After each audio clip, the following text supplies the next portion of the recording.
Esta mañana vamos a hablar acerca de una iglesia en la mano de Dios. Dentro de todas las cosas que tenemos, muchos de nosotros tenemos un concepto de la iglesia muy particular. Quiere decir que cada uno piensa que la iglesia es como uno la percibe.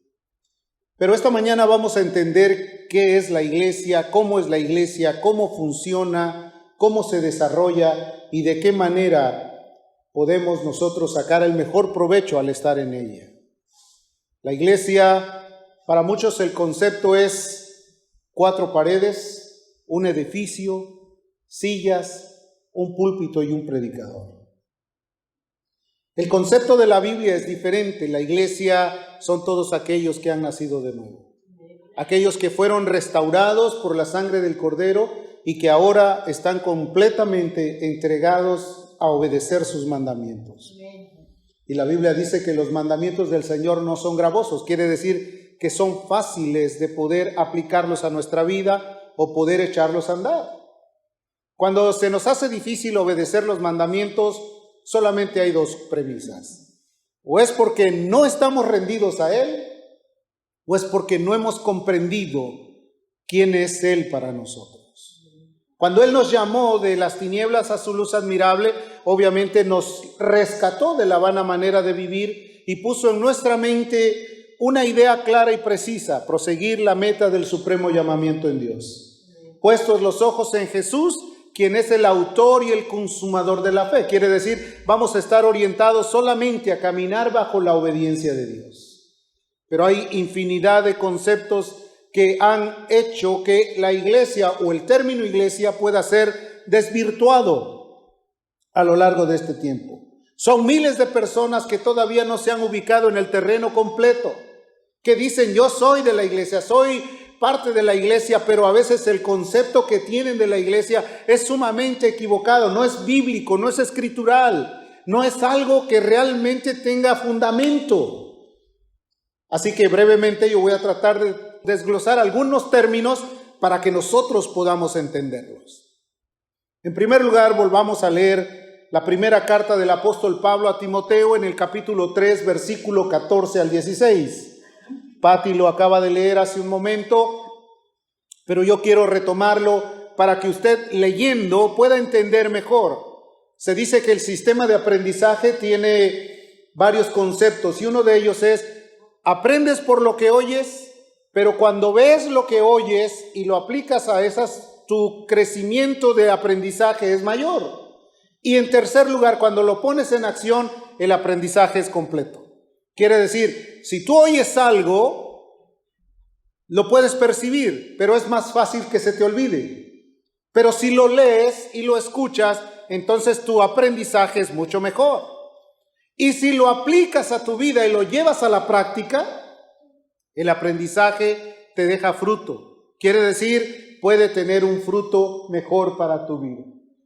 Pablo, quien fue un fundador de iglesias, un hombre que batalló mucho en contra de un sistema que le perseguía, pudo establecer varias congregaciones, discípulos sólidos, gentes llenas del conocimiento del Señor, bien fundamentados en la fe, pero que a la vez tenía él que estar reafirmando, reeducando, volviendo a compartir la enseñanza para que ellos pudieran obtener el beneficio que Pablo les enseñaba. Entonces aquí él hacía viajes misioneros. Un día estaba en un lugar, otro día tenía que participar en otro sitio y así sucesivamente estaba yendo de un lugar a otro. Sus llegadas a las iglesias no eran semanales o mensuales o bimestrales. Sus llegadas a veces tardaban meses, inclusive años, en volver a regresar a un mismo lugar. Y entonces cuando él volvía, pues tenía que darse cuenta cómo se habían desenvuelto las actividades de la iglesia mientras él estaba ausente. ¿Qué tanto habían aprendido? ¿Qué tanto habían reflejado la enseñanza en la práctica de sus propias vidas? Cuando él estaba viajando, entonces lo que hacía era enviarles cartas. Hoy tenemos un sistema más moderno porque hoy podemos verlo a través de mensajes de texto, a veces audibles o a veces inclusive videos que pueden estar ilustrándote o haciéndote recordar lo que ya se predicó. Pablo les dice: esto te escribo aunque tengo la esperanza de ir pronto a verte. O sea, estaba preocupado, pero mientras no te veo en cara personalmente, te voy a escribir estas cartas para que tú puedas saber que estoy al pendiente de ti. Obviamente la iglesia tiene ese fundamento en primer lugar, que el pastor va a estar al pendiente de su rebaño, que va a estar al cuidado de sus ovejas. Porque hay ocasiones que uno puede pensar: pues aquí no me ve nadie, ni siquiera el pastor. Pero los ojos de Dios contemplan toda la tierra. Y Él está ahí dispuesto a verte, y a través de su noble espíritu va a tratar de impacientar tu alma o hacerte sentir como que necesitas algo nuevo en tu vida. ¿Y qué es lo que necesitas? El toque o la bendición de Dios en tu ser. Porque es la que enriquece, la que no añade tristeza. Entonces dice: para que si tardo, sepas cómo debes conducirte en la casa de Dios, que es la iglesia del Dios viviente. Y después dice: columna y baluarte de la verdad. En primer lugar, quiero que comprendas que cuando dice la palabra columna, significa algo que va a estar firme. Si tú alguna vez te has acercado a los que trabajan dentro de las construcciones, dicen: pon aquí una columna y aquí otra para que sostengan el edificio. La columna es algo que va a sostener, que va a estar firme. Cuando hay una columna, obviamente sabemos que hay fortaleza y que no se va a venir abajo el edificio. Las iglesias a veces empiezan a perder su forma de acercarse a Dios porque no están cimentados, arraigados en la fe. Entonces, por esa causa es que hay ocasiones que hay una disgregación o hay una determinación de separación. Si estás unido con Cristo, tú nunca te vas a separar de Él. Si nunca has estado unido, vas a ser como un foco independiente que un día vas a prender y otro día te vas a apagar. Porque la Biblia enseña que separados de Cristo nada podemos hacer. Solamente unidos a la vid verdadera podemos generar vida y podemos tener vida también. Generar vida con los demás.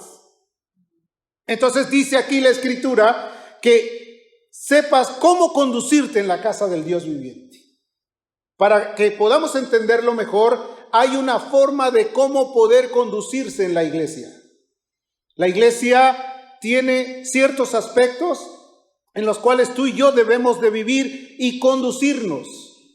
Ahora, si tú entiendes la frase conducirnos, es comportarnos. ¿De qué manera te vas a desarrollar? ¿Cómo vas a manifestarte? ¿Cómo vas a vivir en medio de ella?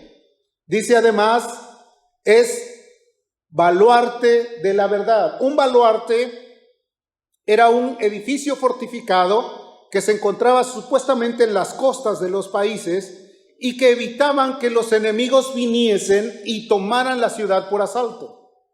Si tú vas a las ciudades antiguas, las más antiguas de cualquier país, vas a darte cuenta que había ciertos baluartes o ciertos edificios que eran amurallados, que tenían una especie amplia donde las paredes eran inquebrantables.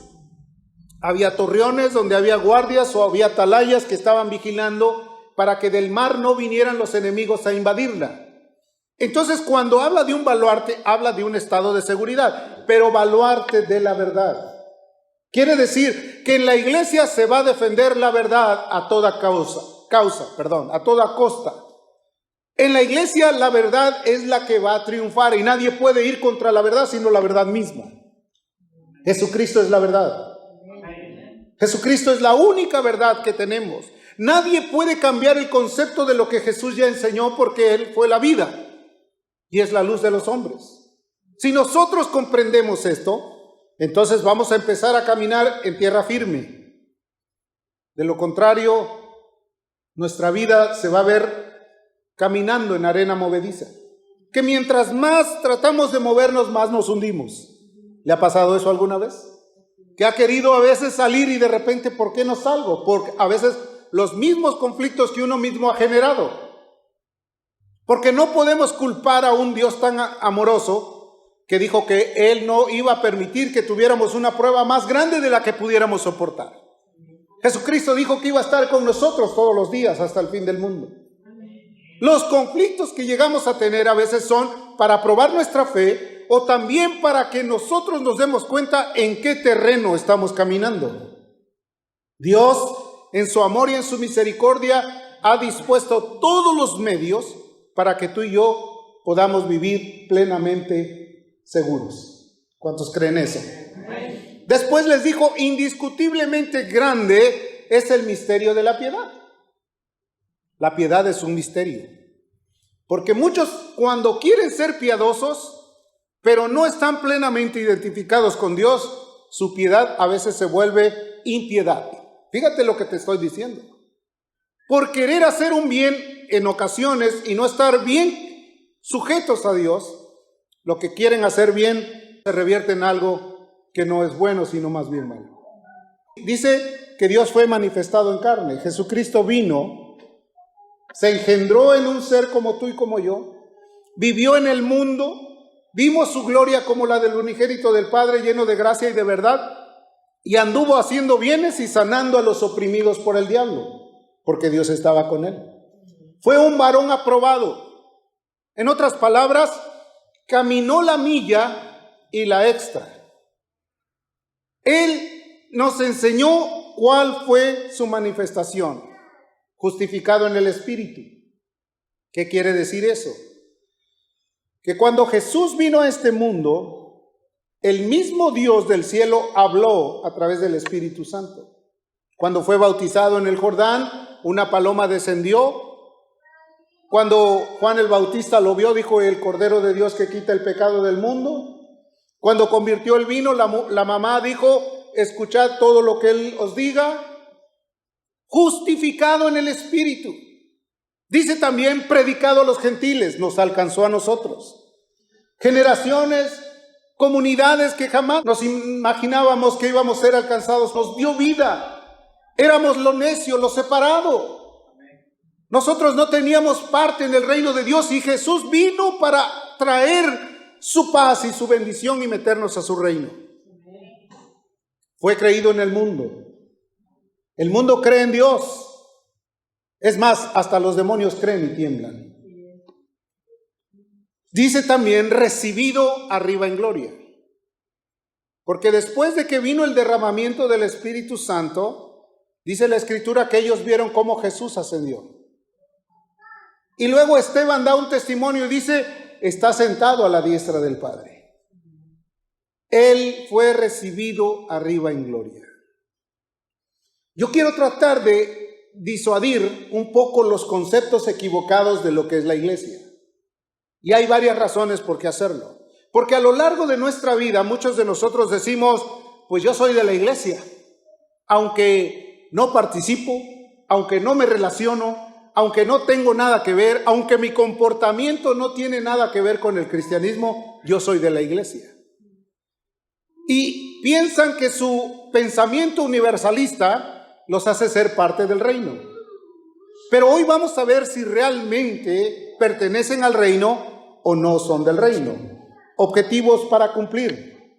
En primer lugar, vamos a saber qué es la iglesia. En segundo lugar, ¿qué representa la iglesia para el mundo contemporáneo o para la actualidad? Y tercer lugar, ¿qué calidad debe de tener la iglesia? Porque la iglesia debe de tener calidad. Cuando tú vas de compras, tú buscas lo mejor.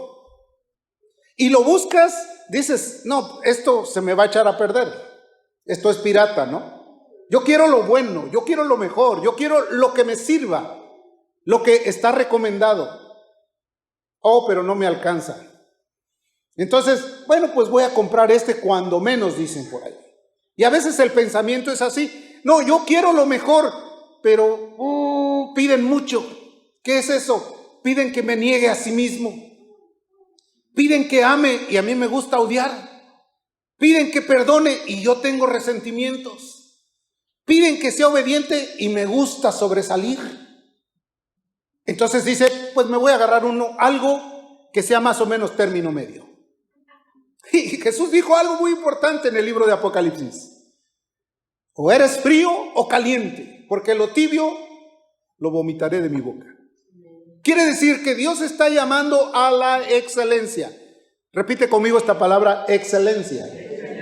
Dios quiere que de nosotros, de lo ordinario, podamos sacar de nuestras vidas algo extraordinario, algo que pueda ser útil y mejor. En primer lugar, lo que no es la iglesia. Y vamos a derribar conceptos equivocados. La iglesia no es un club social. Aunque es verdad que en la iglesia venimos y socializamos, porque tenemos comportamientos, tenemos desarrollo, nos podemos apreciar, nos podemos amar, pero no es la finalidad. ¿Cuál es la finalidad de la iglesia? Darle la gloria al que todo se lo merece. Amén. Se socializa. Se puede tener compañerismos. Es más, en la iglesia se encuentran a veces personas que son afines, que tienen el mismo corazón, la misma idea, porque han sido lavados con la misma sangre.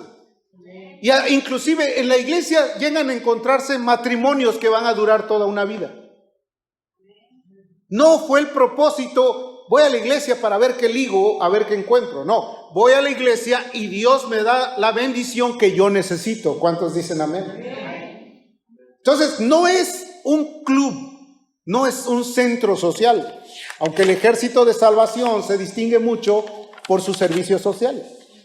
En el Ejército de Salvación a veces se da más importancia, y es importante que la gente sepa que hay ayuda para ellos. Pero lo real importante es que esa gente pueda ser salvada en su alma. El mensaje de William Booth era sopa, jabón y salvación.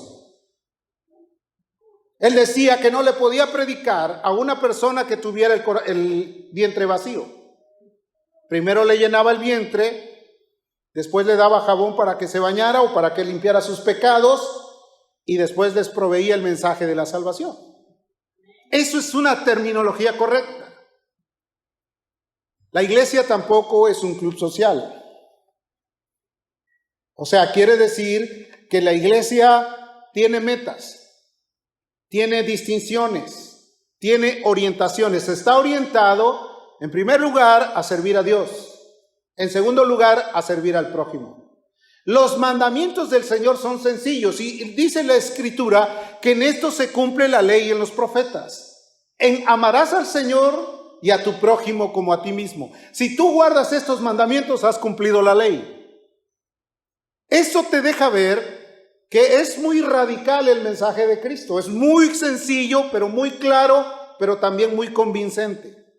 Si nosotros pensamos que vamos a hacer como nosotros pensamos, al fin y al cabo Jesús nos va a perdonar hasta el fin del mundo, estamos perdiendo el tiempo y hemos perdido el paso y estamos al borde del precipicio. Jesús nos enseña que su amor es incomparable, que Él no tuvo recato en dar su vida para salvarnos. Ahora, si Él lo hizo por nosotros, debemos nosotros estar dispuestos a hacer lo demás por Él. ¿Cuántos dicen amén? Y hacerlo de buena gana, con alegría y sencillez de corazón. Qué terrible es cuando le dicen, tienes que hacerlo, y muy enojado, y de repente dice, lo estoy haciendo, pero mi corazón sabe que yo estoy en rebeldía. No, hay que buscar la manera de hacer la obra de Dios con alegría. Lo he repetido. El pueblo de Israel no entró al lugar de su reposo porque no sirvieron al Señor con alegría. Se perdieron en el camino porque iban como por temor a la ley. Pero ahora vemos algo mejor. Jesucristo abrió la oportunidad para que nosotros tuviésemos acceso directo al Padre a través de su amor. La iglesia tampoco es un juzgado o una corte, donde los que estamos dentro tenemos el derecho y la garantía de juzgar al mundo. No, porque a veces tenemos una idea también un poco equivocada. Ya me salvó el Señor, ahora los demás son completamente personas alejadas de la gracia. La Biblia describe que Jesús vino a salvar lo que se había perdido. Y un día de nosotros tuvo misericordia sin que nosotros lo mereciéramos. Escúchalo. Porque habíamos hecho tal maldad que nos habíamos ganado a pulso la misma condenación. Pero Él nos libró de la condenación. Nos dio la oportunidad de estar bendecidos. No podemos sentirnos mejores que los demás. El que se siente mejor que los demás está envanecido, nada sabe y delira, dice la Escritura, acerca de cuestiones que ni siquiera conoce. No se puede inflar a alguien pensando yo soy más que otros, porque ese fue el pecado por el cual el diablo fue derribado del cielo, el pecado de la soberbia.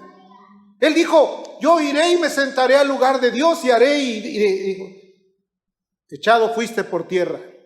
Tú que debilitabas a las naciones, tú que te levantaste, fue derribado. Ese fue el pecado más terrible, el de la soberbia. ¿Quiénes conforman la iglesia? En primer lugar, la iglesia es un lugar público, donde pueden venir redimidos, no redimidos, los más terribles, los más necesitados pueden venir, pero son personas que necesitan la bendición de Dios. Y los que viven dentro de la iglesia, los que son parte de la iglesia, son los que están capacitados, orientados y obligados a bendecir a los demás. ¿Cuántos quieren bendecir a los demás? Yo bendigo a los que no conozco, a los que conozco les voy a dar su pago cuando me acuerde. Nada de eso, es para todos. Entonces, el objetivo es bendecir al necesitado, servir de corazón. Tener el corazón y la disposición. Otro concepto que tiene la gente de la iglesia, yo ya soy parte de la iglesia y casi soy como el muñequito de porcelana, que nada más llego a la iglesia, voy a mi casa, de mi casa a la iglesia. No, a veces eso es un concepto anticuado y viejo que se utilizaba en las grandes o en las antiguas religiones. Mientras más conozco, más Dios me demanda hacer lo que sé. Porque el que añade ciencia, añade dolor. Y al que más se le da, más se le demanda. Cuidado con pensar que yo tengo mucho conocimiento y ya voy a estar en el pedestal nada más para que me pregunten. Olvídate, si tú tienes más conocimiento, mayor es la responsabilidad que tienes. Porque tú tienes que ir a los que no saben, a los que no conocen. El concepto equivocado es de los actores y de las estrellas. Yo soy aquí el que manda. No, yo soy el que quiera ser el mayor, debe de empezar sirviendo. Si tú tienes conocimiento, entonces tú trata de compartirlo al que lo necesita. Si tú no lo haces, estás evitando que la iglesia crezca y se fortalezca. ¿Está comprendiendo? ¿Me está entendiendo o estoy hablando en lengua extraña? En Primera de Pedro, capítulo 2, versículo 4 y 5, dice, acercados a él, piedra viva, desechada ciertamente por los hombres, mas para Dios escogida y preciosa. Recuerda que a Jesús lo desecharon los edificadores, pero Él es la cabeza del ángulo. Y que no hay otro nombre en la tierra, o en el cielo o en la tierra dado a los hombres en que podamos ser salvos, solamente Jesús. Nadie salva. La religión nos salva. Los conceptos filosóficos nos salvan. El que murió se llama Jesucristo. ¿Cuántos creen eso? El que dio su vida fue Jesús. El que pagó el precio fue Cristo. El que derramó su sangre fue el Cordero de Dios que quita el pecado del mundo. El único ejemplo a seguir es Cristo el Señor. Dice, vosotros también piedras vivas. ¿Te das cuenta que la iglesia no es un edificio de 4 paredes? La iglesia está representada por las piedras vivas. ¿Quiénes son las piedras vivas? Vosotros. Piedras vivas. Sed edificados como casa espiritual y sacerdocio santo, para ofrecer sacrificios espirituales aceptables a Dios por medio de Jesucristo. Quiere decir, así con tu vida, tú debes de ser una adoración y una alabanza al Dios del cielo. No solo en la iglesia, No solo en la asamblea, en todo lugar a donde vivas. Hace tiempo escuché yo a un psicólogo que decía, es que todo ser humano tiene dos personalidades. Y yo lo escuchaba y dice, la personalidad una es la que vive en su casa. La personalidad dos, la que vive en la sociedad, en el trabajo o en la iglesia. Y entonces dijo, y todo ser humano vive de esa manera. No hay ninguno que esté exento. No puede haber una dualidad. O eres el mismo aquí y eres el mismo allá. ¿Cuántos dicen amén? O vives como se debe aquí o vives como se vive allá. Pero no puedes tratar de evitar que tú puedas ser uno solo. Entonces, si pensamos que es solo el edificio el que hace esto, estamos pensando en magia o en algo místico. Es que cuando yo entro a ese lugar, ya siento toda la bendición de Dios. Pues, qué extraño. Porque tú debes de sentir la bendición de Dios todos los días de tu vida. Porque Jesús prometió que estaría contigo todos los días hasta el fin del mundo. Ahora, que sientas emoción es otra cosa. Que sientas alegría, pues está bien. Todos estamos sujetos a emociones. Pero no es lo místico del lugar. El lugar santo. Y al rato vas a pensar que aquí, si bebes de esta agua, ya vas a estar sano. No. Tú vas a ser sano si crees en el Señor Jesús, porque la Biblia dice que al que cree todo le es posible. Alabado sea su nombre. No es algo simplemente mágico, místico. ¿Viste? Y como que ahí me sentí elevado. Tú debes de vivir en lugares celestiales. En el concepto espiritual. No quiere decir que fumes algo o tomes algo. Tienes que vivir consciente de que Jesús es nuestro Salvador. Entonces, vayamos al segundo punto. ¿Qué representa la iglesia para el mundo? Quiere decir que la iglesia, escucha con claridad, es la única garantía de que haya vida espiritual en este mundo flagelado por el mal. La iglesia es responsable de que el mundo pueda tener vida espiritual. ¿Me está escuchando? ¿Oye lo que le digo? Es necesario que la iglesia sepa que somos la única garantía que el mundo puede conocer a Dios. No tenemos que echarle la responsabilidad a nadie. Ay, que vaya el pastor, ¿verdad? Para eso hay evangelistas. Dios nos consideró parte de la iglesia. Nosotros somos la única garantía para hacer la voluntad de Dios. Pero a veces decimos, es que el mundo está mal, es muy complicado, no puedes llegar a los millennials, no le puedes llegar a los niños, no le puedes llegar a los adultos y a los viejos menos. Porque los viejos tienen un razonamiento. A mí, si me hubieran predicado esto cuando era joven, yo fuera cristiano.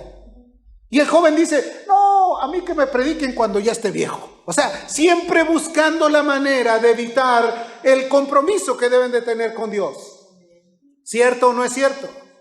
Juan capítulo 4, versículo 35 dice, ¿no decís vosotros, aún faltan 4 meses para que llegue la siega? He aquí os digo, alzad vuestros ojos y mirad los campos que están blancos para la siega. ¿Qué quiere decir? Ya está la preparación, ya Cristo quiere que la gente entienda. Hay cientos de personas que pasaron por momentos tan críticos de perder a un ser amado, de vivir bajo la enfermedad del COVID, de estar viviendo en una ansiedad sin dinero, otros bajo el dominio de la droga, otros bajo el dominio de la inmoralidad. Hay miles de personas que hoy están necesitadas de que Cristo brille en sus corazones. Entonces, ¿por qué razón estamos esperando que haya una campañita en la iglesia? No, es que si lo hace el pastor, lo hago yo. Como que a veces el termómetro para medir la vida espiritual es el pastor. ¿Qué no? Cristo fue el que murió por nosotros. Él fue el que hizo todo. El mundo está necesitado, carente de amor. El mundo se ha perdido en la oscuridad y hay que sacarlo de ahí. Jesús dijo, vosotros sois la luz del mundo. Apaguen su teléfono. Vosotros sois la luz del mundo. Un pueblo asentado sobre tinieblas no va a ser iluminado si no se enciende la lámpara. La luz del mundo. Pero si vuestra luz se vuelve tinieblas, ¿cuántas tinieblas serán las que atraeremos a nuestras vidas? ¿Cuántas veces la persona a quien se le considera luz del mundo es un mal ejemplo, un mal testimonio? Que sus palabras, en lugar de bendecir, solamente son para blasfemar o para bromear o para quitarle a la gente la seriedad de las cosas. Hay muchos que son bufones, que todo lo que hacen es juego, es broma. Cuando la Escritura te enseña que el que murió por ti lo hizo con toda dignidad. Sufrió los dolores, el menosprecio.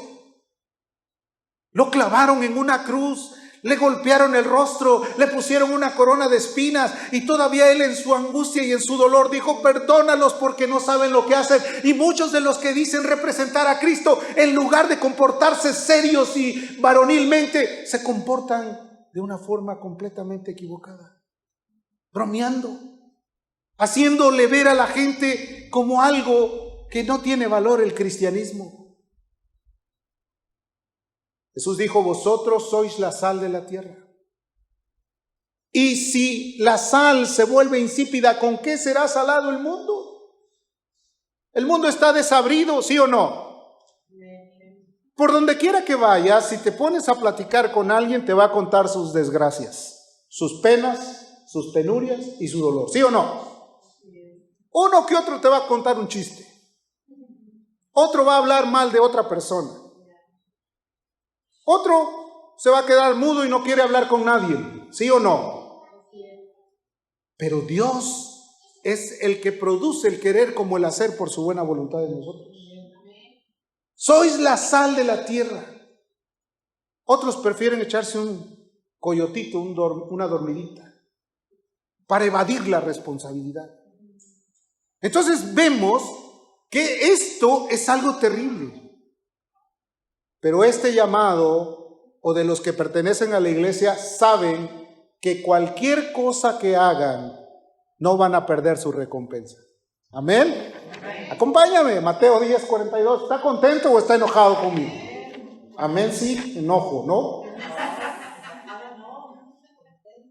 Y cualquiera que dé a uno de estos pequeñitos un vaso de agua fría solamente, por cuanto es discípulo de ciertos, digo que no perderá su recompensa. ¿Qué te parece? A veces confundimos, lo he dicho algunas veces, la compasión con la lástima, ¿verdad? Vemos a alguien que tiene una necesidad. Pobrecito, que Dios lo bendiga. Ay, oraré por ti. Ay, me da lástima, dice.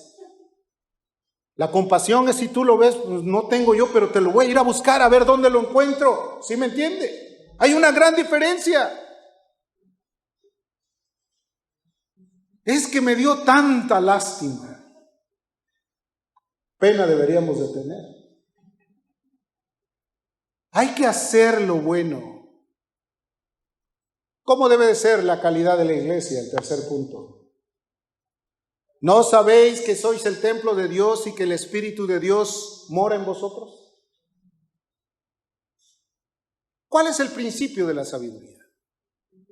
El principio de la sabiduría es el temor de Jehová. Y dice, los insensatos menosprecian la sabiduría.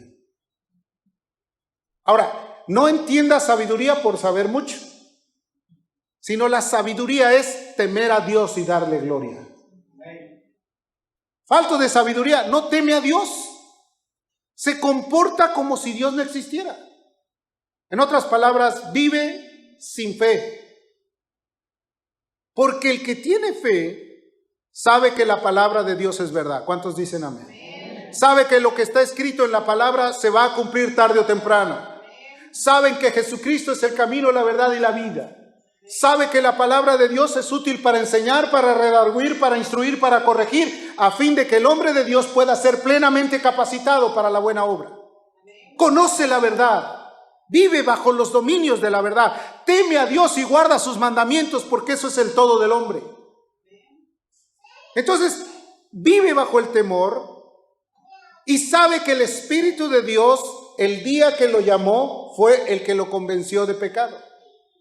Nadie puede venir a Cristo si no ha abandonado el pecado. Escuche con claridad. Nadie puede venir a Jesús sin haber dejado su vida pasada. La Biblia describe que de modo que si alguno está en Cristo, nueva criatura es, las cosas viejas pasaron, he aquí todas son hechas nuevas. Pero cuando piensas que hay todavía cositas en el pasado que te pueden servir, como aquel joven que anda buscando ropa limpia y no la encuentra y dice, pues de la que ya iba a tirar, de esa agarro y me la vuelvo a poner. Es como volver a tomar lo que anteriormente ya habías desechado y lo habías estimado como dañino para ti. ¿Me está entendiendo? Entonces corres, tomas lo que ya no te sirve y te lo vuelves a poner. Ahora, estoy haciendo una figura metafórica. Puede ser, pues ya viste cómo me trató. Vas a ver, me desquito porque me desquito. ¿Sí o no? Entonces estoy tomando la vieja levadura. Estoy dejando que el viejo hombre vuelva a dominarme. Estoy tratando de que este ser que yo tanto repudié cuando vi la luz de Cristo, quiera volver a ganar dominio en mi ser. No puede ser posible, porque el que está muerto no practica más el mal. Quiere decir que no cada vez que se acuerda va a orar y Señor, perdóname por si te ofendí. Oye, entonces, ¿no tienes conciencia de lo que haces? No puedes estar diciéndole todos los días, perdóname. Es como aquel que va al lavadero hoy y mañana se ensucia y vuelve a regresar al lavadero. No, los que están en Cristo han sido lavados de sus pecados. Van a buscar la manera de no cometerlo. Y si en algún momento llegan a extraviarse, corren rápidamente a pedir misericordia. No es aquel que echa piedritas al morral hasta que lleva cargando el bulto.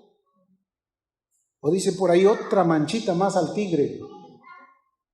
No, no es así. Dios quiere que vivas en una plena integridad con Él. Esas piedras vivas son conscientes, son portadoras del Espíritu Santo. ¿Sabes que el Espíritu nos guiará a toda verdad y a toda justicia? ¿No nos ha sacado de todos los males a donde hemos andado? ¿A cuántos no los ha cuidado? A veces ni cuenta te has dado cómo ha cuidado tu vida. Ayer veníamos manejando y de repente vi pasar a una persona en una motocicleta. Yo dije, uy, pensando que este hombre va huyendo de algo o qué le pasa. Y allá más adelante ya estaba tirado ahí con una herida en el brazo. Dios no quiere que nosotros huyamos, sino que vivamos sujetos a su voluntad. Pablo por eso decía, si tardo, por favor entiende cómo te debes de conducir. Nuestras libertades pueden ser tropiezo para otros. O sea, no quiere decir que seamos así como, andemos como con el rostro chupado, ¿no? Como limón. Hay algunos que tenemos rostro adusto, pero no quiere decir que estamos enojados, sino simplemente es nuestra apariencia. Y hay otros que pueden tener el rostro bien afable, alegre, hasta con una sonrisa en la boca, pero a lo mejor el corazón no está templado de esa manera. Nosotros no podemos juzgar por apariencia, sino juzgar con justo juicio. Eso es lo que enseñó Jesús. Ahora, ¿a qué me refiero? ¿Cómo te debes de conducir? Bueno, sí, con alegría, con sencillez de corazón, amando a los hermanos. Pablo enseña y dice, a las personas adultas, tómalas como si fueran tu mamá, tu madre. A los adultos como tu padre, a las jóvenes como si fueran tus hermanas y a las más chiquitas como si fueran tus hijas. ¿Sí me entiendes? Ese es el trato que debes de tener con ellas. Pero si pensamos que por ser parte de la iglesia tenemos todo el derecho de hacer y deshacer, no puede ser posible. Nuestra conducción en la iglesia debe de ser la mejor porque es el testimonio. Somos cartas abiertas. Y si no nos damos cuenta de lo que hacemos, otros se van a dar cuenta. ¿Sí o no? Y después llegas a querer predicarle a algún vecino y dices, ¿voy o no voy? No, es que aquí sí me conoce. Mejor no voy. No, tiene que ir a hacer lo que tiene que ir a hacer y comportarse bien. Amén. ¿Tú representas a la iglesia o mal representas a la iglesia? No es lo mismo ser vituperado por causa de Cristo a que Cristo sea vituperado por tu causa. Terrible, ¿verdad? que de repente hablan mal de Él, de su amor y de su bondad por nuestra culpa. ¡Qué terrible! Que en nuestras familias ni nos quieran ver, ¿te imaginas? Pero somos bien cristianos. Es que debemos de estar en paz con todos. Sed benignos, que vuestra gentileza sea conocido por todos. Que pueda ser lo más gentil. Mira, cuando eres gentil, tú te ganas los corazones. La gente puede encontrar en ti algo que le llame la atención. Si eres parco, grosero o que pones tus límites, a todos los vas a alejar.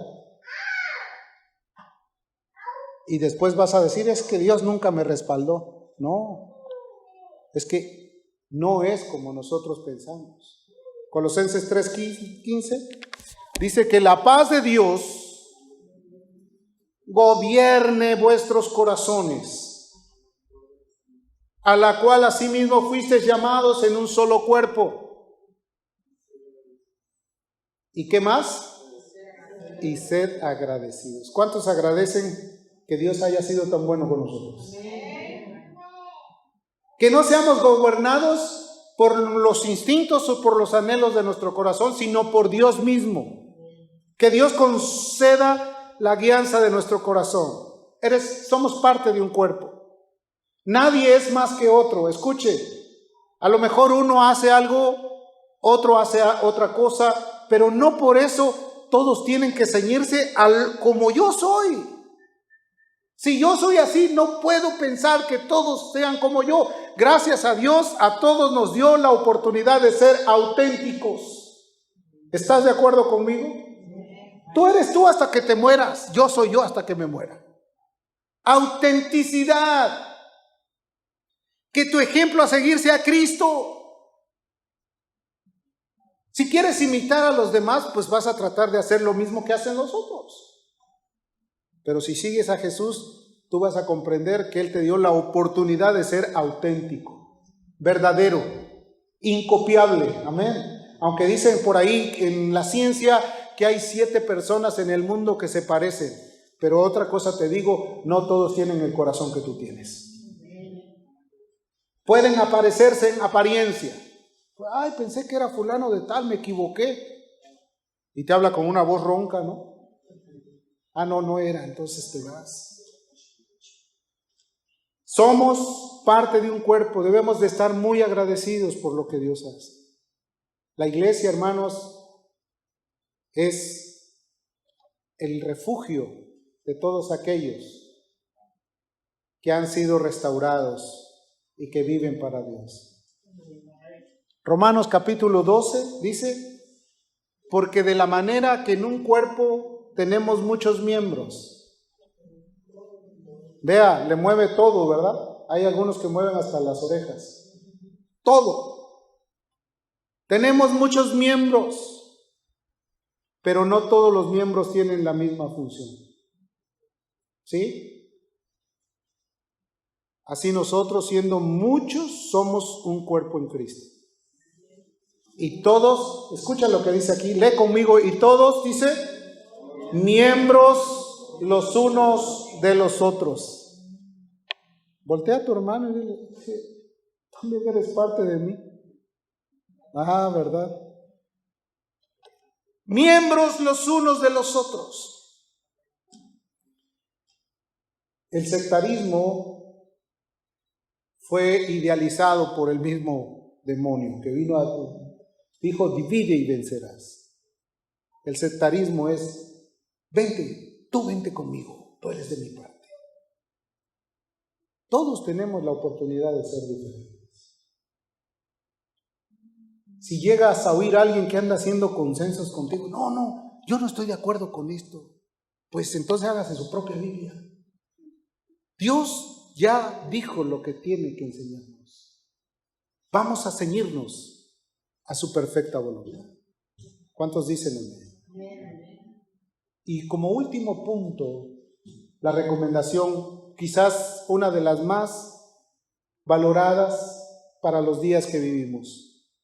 No dejar de congregarse como algunos tienen por costumbre. Y cuánto más, sabiendo que los días se acercan. ¿Cuántos creen que los días se están acercando? No es obra de la casualidad de que estas cosas no terminan, sino que al contrario se ponen más violentas. No es casualidad de que la gente vive en el mundo una angustia emocional. No es casualidad de que la gente viva llena de conflictos, de grandes ansiedades por lo que está sucediendo en la tierra.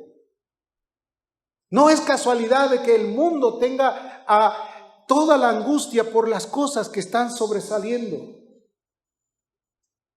No, es tiempo de que todos volvamos a recordar que Jesús vino a comprar una iglesia con su sangre.